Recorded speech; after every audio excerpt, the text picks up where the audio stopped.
اللہ سبحانہ تعالیٰ نے کیا دلیل دی؟ علم یرو انہ لا یکلمہم، کیا دیکھتے نہیں کہ ان سے بات نہیں کرتا؟ اللہ سبحانہ تعالیٰ تو اپنی کتابوں کے ذریعے، نبیوں کے ذریعے سے پیغام پہنچاتا ہے، بات کرتا ہے. ایک ایک چیز کے بارے میں احکام قرآن میں نہیں ہے کہ فلاں مسئلہ ہوا تو اللہ تعالیٰ نے یہ صحابہ اے نبی آپ سے یہ پوچھتے ہیں انہیں بتا دو. تو ایک ایک چیز اللہ تعالیٰ دیکھتا ہے اور جواب دیتا ہے.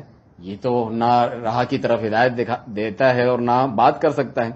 چنانچہ کلام نہیں کر سکنا ہے بہت بڑا نقص ہے. اپنے مرضی کے مطابق جب چاہے جو چاہے کلام کرنا، یہ تو اعلیٰ صفت ہے جو اللہ سبحانہ تعالیٰ کی صفت ہے. اللہ کا کلام ہم اس پر ایمان لاتے ہیں.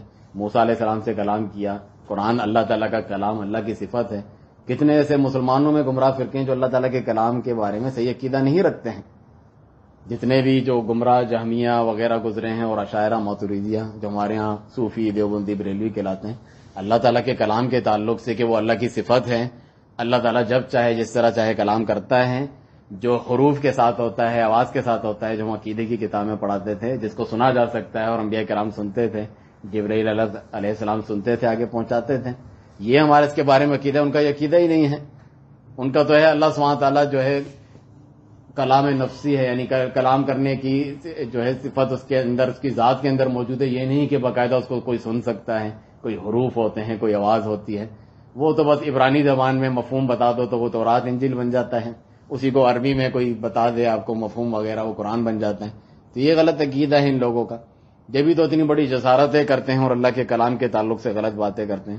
ابھی کچھ دن 2-4 دن پہلے مفتی طارق مسعود ہیں ان کے، انٹرنیٹ پہ بڑے مشہور، وہ قرآن کی غلطیاں بتا رہے ہیں کہ قرآن نبی صلی اللہ علیہ وسلم کے برحق ہونے کی دلائل دے رہے تھے کہ وہ نبی امی ہے. صحیح ہے، نبی امی ہے، پڑھنا لکھنا نہیں جانتے، جو دلیل ہے کہ انہوں نے اپنے ہاتھ سے نہیں لکھا قرآن میں بھی ذکر ہے. تو اس کی ایک دلیل میں سے یہ بتا رہے ہیں قرآن میں گرامر کی مسٹیکس ہیں عربی کی، اور وہ مسٹیک ابھی تک باقی ہیں. نبی صلی اللہ علیہ وسلم کو بھی کہہ رہا ہے کہ نہیں معلوم تھی گرامر کی، اس میں غلطیاں ہیں. صحابہ کو بھی نہیں معلوم تھی، اور اسی طرح چل رہا ہے، جو اس بات کی دلیل ہے کہ انہوں نے غلطی کو بھی صحیح نہیں کیا. اس کا مطلب اللہ کا کلام ہے، اپنی طرف سے کچھ نہیں کرتا. اللہ نے یعنی گرامر کی غلطیاں کروائی ہیں. نعوذ باللہ من ذالک. اتنی بڑی جہالت. ابھی کل لاہور میں بھی ہم نے اس چیز کا رد کیا تھا. کسی نے پوچھا تھا قرآن مجید کے جو اعراب ہے زیر زبر پیش، یہ تنوین وغیرہ، جس کی وہ دلیل بتا رہا تھا قرآن میں لا نصف عام بالناصیہ اللہ تعالیٰ فرماتا ہے سورہ الگ میں. تو لا نصف عام یہ تو فعل ہے، اور فعل پہ تو تنوین نہیں آتا. اسم کی نشانی ہوتی ہے کہ اس پہ تنوین آتا ہے. تو یہ دیکھیں گرامر کی غلطی ہے اتنی بڑی، اور اسی طرح چل رہی ہے قرآن میں. یہ زیر زبر پیش تنوین وغیرہ قاعدے جو بعد کے لوگوں نے بنائے ہوئے ہیں، وہ اس کے ساتھ تھوڑی پڑھتے تھے. اور یہ اصول ہے قرآن و سنت کے مطابق سلف کا عقیدہ کہ ایک چیز اگر قرآن سے ثابت ہو، عربی میں قرآن جو اصطلاح ہوتی ہے، اور ایک عربی میں ہو، تو کس چیز کو فوقیت حاصل ہوگی؟ قرآن خود عربی کا اصل ہے، عربی کے اصول اور قاعدوں کو توڑ دینے والا ہے. یعنی آپ کو اپنا قاعدہ توڑنا پڑے گا. یہ نہیں کہ گرامر کے اصول اس پہ حاکم ہیں اور آپ کہیں کہ گرامر کے حساب سے غلطی ہے تو اسی طرح چلانا ہے کیونکہ اللہ نے اس طرح کہا. ایسا نہیں ہے. کتنی بڑی جسارت بولتے ہیں، کیونکہ ان کا قرآن اللہ کا کلام ہونے کے تعلق سے عقیدہ صحیح نہیں ہے، اس لیے ان کو پرواہ بھی نہیں ہوتی، ایسی باتیں بولتے رہتے ہیں. تو یہ قرآن اصل ہے.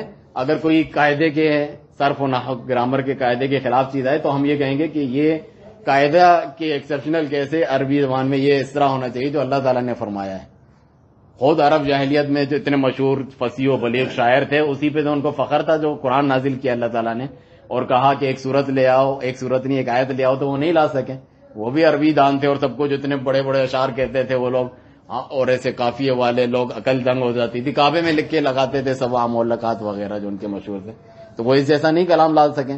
اور یہ کہہ رہا ہے کہ کلام میں جو ہے گرامر کی غلطیاں، کینیڈا گئے ہوئے ہیں آج کل، امریکہ گئے ہوئے ہیں، تو وہاں کافروں کو اسلام کی دعوت دے رہے ہیں، نبی کی سچائی حقانیت بتا رہے ہیں.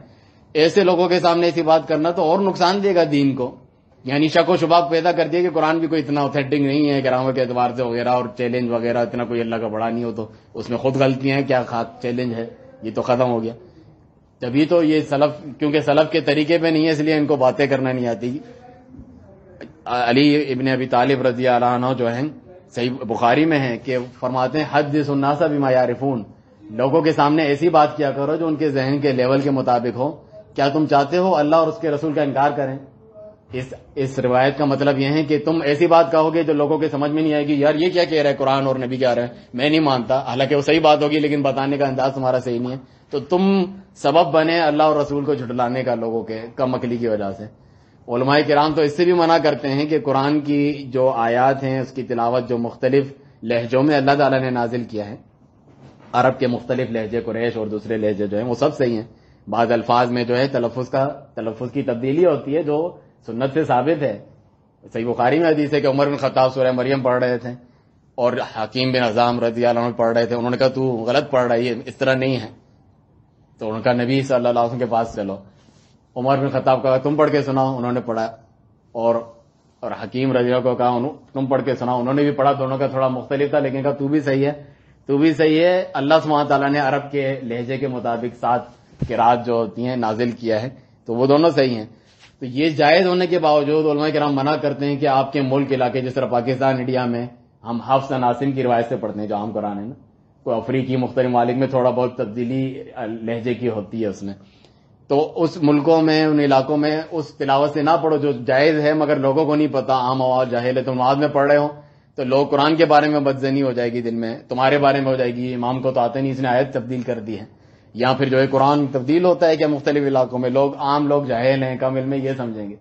تو جب اس چیز کے بارے میں منع ہے اور تم لوگوں کو بیٹھ کے بتا رہے ہو کہ جو ہے قرآن میں جو ہے گرامر کی غلطیاں وغیرہ, کل ان کے جو ہے معذرت والا بیان بھی آ رہا تھا کہ میں معافی چاہتا ہوں اور جو ہے مجھ سے غلطی لیکن میری بات صحیح ہے اور فلانا ڈھمکانا. لیکن میں نے آپ کو اصل چیز بتائی کہ ان کے جو عقائد ہیں صوفیہ کے ہیں, عشائرہ ماتریدیہ جو ہمارے جو ہے بریلی یا دیوبند والے ہوتے ہیں جو عقیدے کی فلسفے والی کتابیں پڑھتے ہیں, ان کا عقیدہ ہی اللہ کے کلام کے تعلق سے صحیح نہیں ہے.